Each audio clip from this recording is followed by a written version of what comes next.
Okay, well, let's get the thoughts of our next guest. Shaun King, of course, is the host of VSiN Primetime Weeknights. You remember him, well, for that, of course, and also as a member of the Tampa Bay Buccaneers Super Bowl winning team. Shaun, it's great to talk with you. We've actually met before a long time ago, but it's great to have you. Thanks so much for making time for us.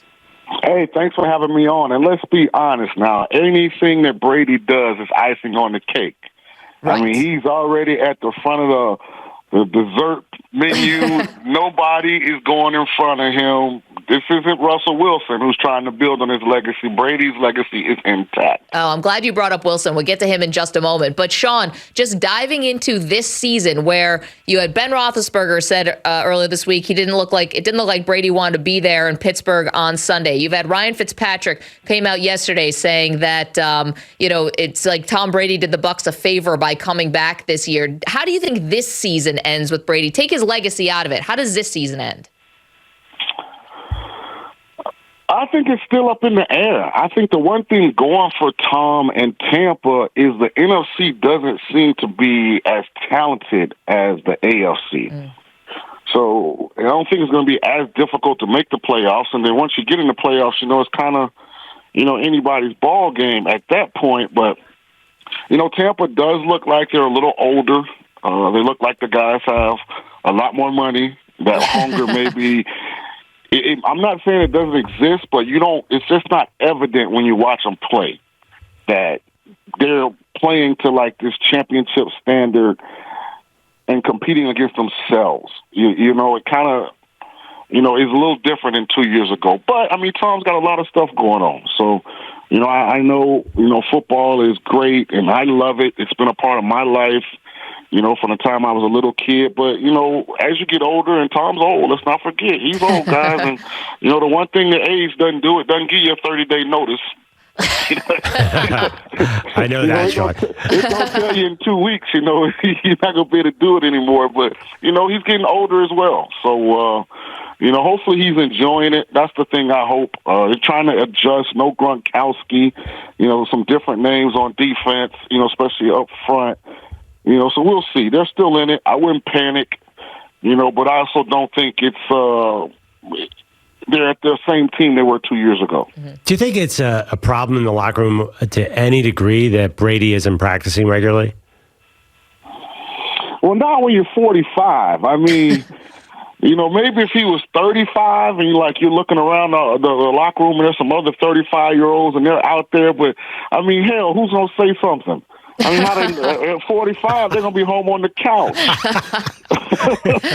So, he's older than most of the coaches. Makes them so what are you going to question? The guy's damn near 50. I'd love to see the person who steps to Tom Brady and is like, you know what, you really shouldn't have gone to Robert Kraft's wedding. Like, I want to see the carcass of that person later on. Can we, Maggie? It's Maggie, right? Yeah. Can we talk about the real issue? That is such a party foul by Robert Kraft. Like, how in the hell? I mean, you waited 81 years for this, right? I mean, another 6 months. I mean, you've been okay, right? How you going to have a wedding a Friday during the NFL season? Like, everybody's going to feel obligated to come.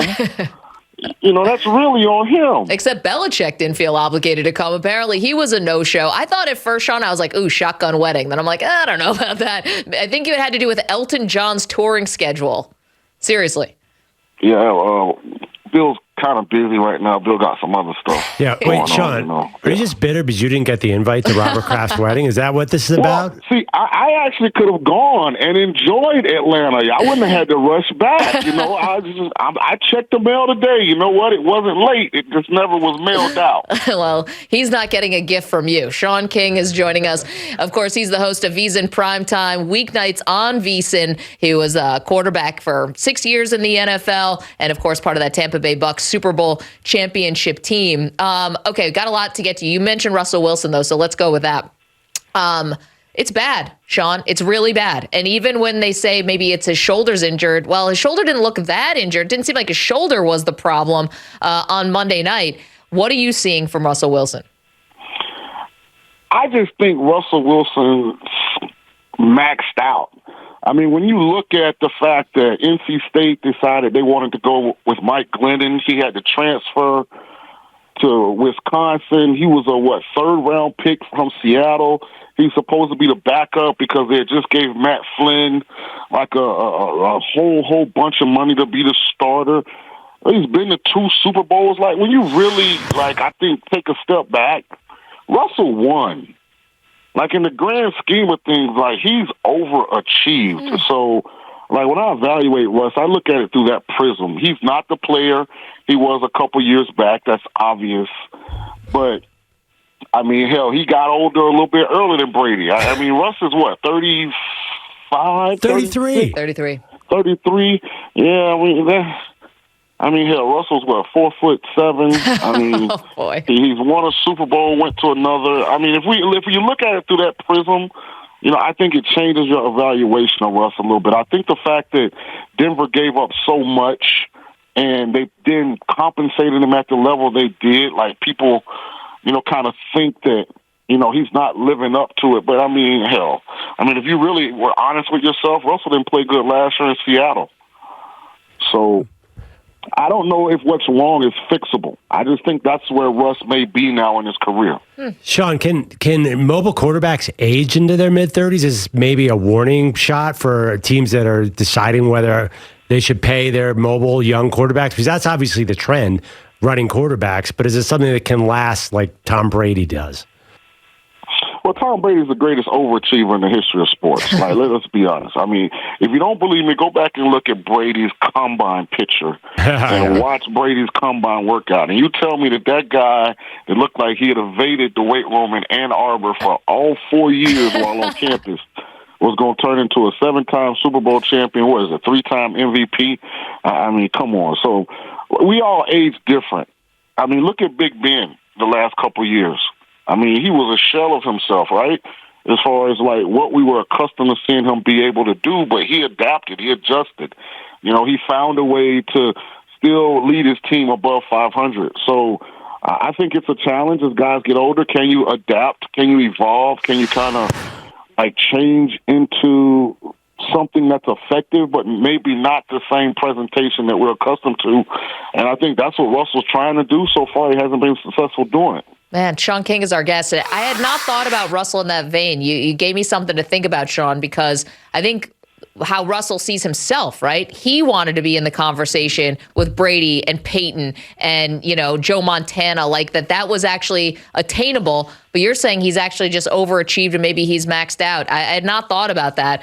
Rodgers also would probably be in the conversation he would like to be in, but so far this year, things have not been going well for the Green Bay offense. How much of this is Rodgers' fault and how much is on everything else going on in Green Bay? Well, I think organizationally, they had to know this wasn't going to work. For as talented as Aaron is, he's never been thought of as an elite leader. He's always kind of had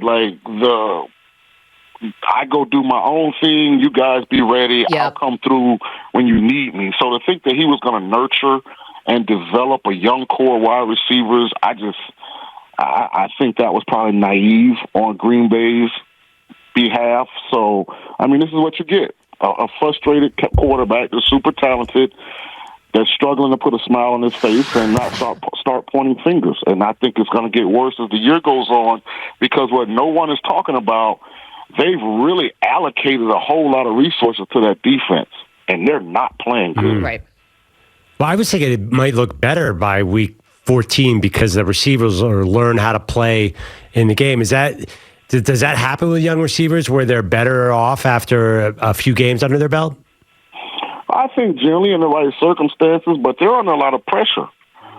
Think about, this Green Bay team, no one thought they were not, going to win the NFC North that they're in. No one thought they would lose consecutive games to the Giants and Jets and some kind of way escape a home game with the Mac Jones-less Patriots. This has been a rough 3-game stretch. So I say that to say there's probably not a lot of positivity around the wide receiver room.